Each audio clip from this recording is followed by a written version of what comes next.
Welcome to Bourbon School. I'm Lauren. And I'm Brian, and today we are going to review a bourbon that might just be your bourbon for the summer. It's delicious, guys. Coming up.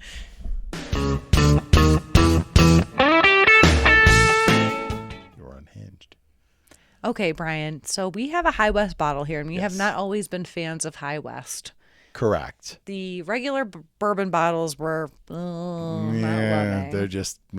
I honestly, I will be honest. I do not like High West bourbon, just the regular bourbon. But we've had some finished stuff that's good. Did you have the Manhattan Barrel one I had? No, I don't think so. Okay, so I actually went through 2 bottles of that. There was a pick from a local shop. It was delicious. It was like real. It was heavy and sweet. It was good for the holiday time, and that's when I got them. But a lot of their stuff I'm not a fan of. I'm not a fan of the Midwinter Night's Dram. I think it's grossly overrated. We reviewed that a long time ago. Yeah, and it's just like, man, I didn't get it. I don't think you did either. Their regular bourbon and the Rendezvous Rye I'm not big fans of. But they seemed, we had the Campfire. The Campfire was the one that was like the Scotch, rye, and bourbon, and it tasted like an ashtray. Not a fan. No. I've had more High West that I don't like than I like. Now, I do have the High West regular cask strength bourbon on my list, and I would like to get one of those eventually. But for the most part, we've liked their finished stuff better than their regular stuff. Which brings us to our bottle Which here, brings us to this one today. which is a blend of straight bourbon whiskey finished in Chardonnay barrels. So that's something that is not typical for us because, I mean, listen, I'm not a wine expert over here. No, neither one of us. I feel like Chardonnay, we talked about this before, is kind of like an entry-level wine. Yeah. And I'm not a big Chardonnay fan. I'm not a big wine fan, but I typically drink reds. So When we drink a lot of reds now too. When we started drinking wine, we drank Chardonnay. But I have an issue, and I think I said this on another video. I have an issue with Chardonnay? When the tasting notes are like cat pee, that's a problem for me. That's where we part ways. Want to taste that, right? You don't want. That's something to avoid. Yeah, you don't want to taste cat piss. But I am telling you, you can see we've gotten into this. The producer and I have had a pour of this, and I had a pour at a barrel pick.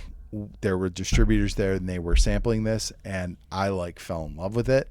I don't want to give it away. Look, you're a woman of your own mind. So you're going to like it or not like it. Usually we agree, but sometimes we don't. But I think Brian is also influenced by the power of suggestion. No, Brian is? Yeah. But you like this. I don't remember. You can see when you pour it, it's got a nice not syrupy. It's definitely. Yeah, I was going to say it looks though. it's a little more substantial than. Yes, it's got a nice dark color to it. Yeah. It's definitely look at those darker. little legs. I mean. Yes. It's look at those pins. It's definitely got a little more color to it than the Penelope Rosé cask that we tasted last week. Okay, but this is interesting. Smells great. It gives you a sweetness in the nose that's really, really nice. But I'm gonna go ahead and get into it. I knew it. I really like this. So we're coming off of another finished bottle review. Yeah. Yep. That I didn't like as much. I'm going to keep tasting this one, but initially I love the nuttiness of it because Chardonnay is a buttery, nutty wine. So this is delicious. Yep.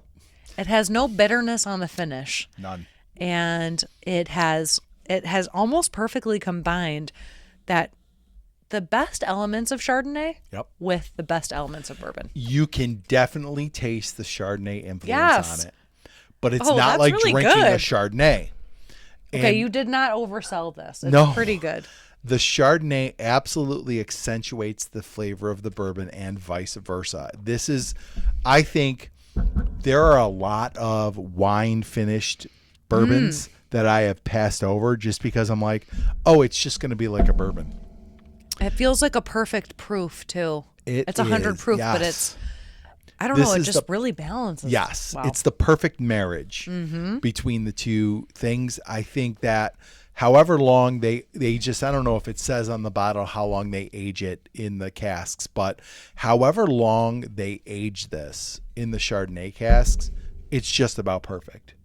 Yeah. Like it's like the perfect balance between the two. And this is, I think the do you say texture when you talk about liquids?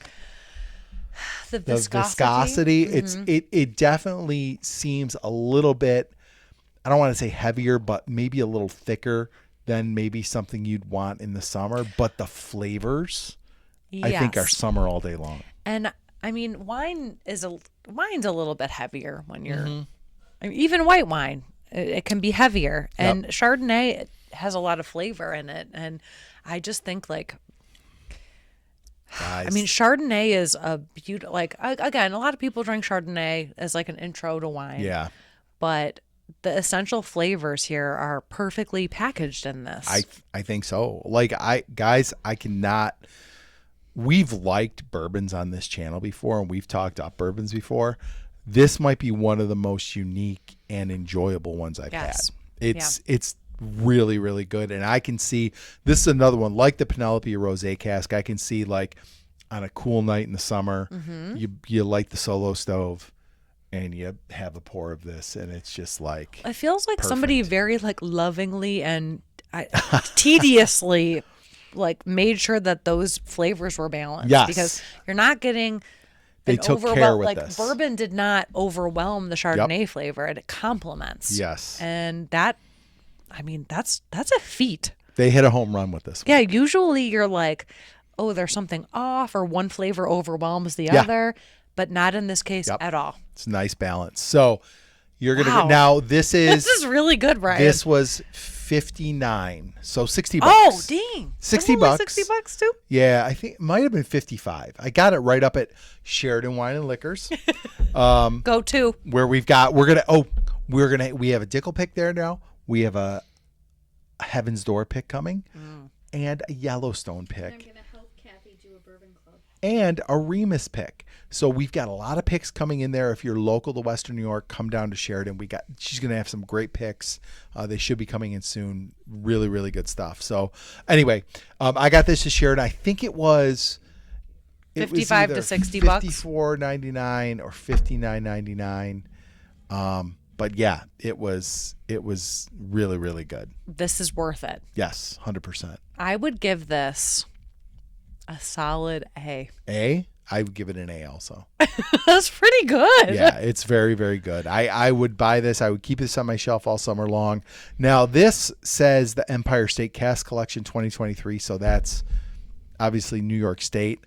I don't know where else it's available, but if it's available by you, this is a buy all day long. And it's a excellent summer sipper, in my opinion. And it's not overpriced.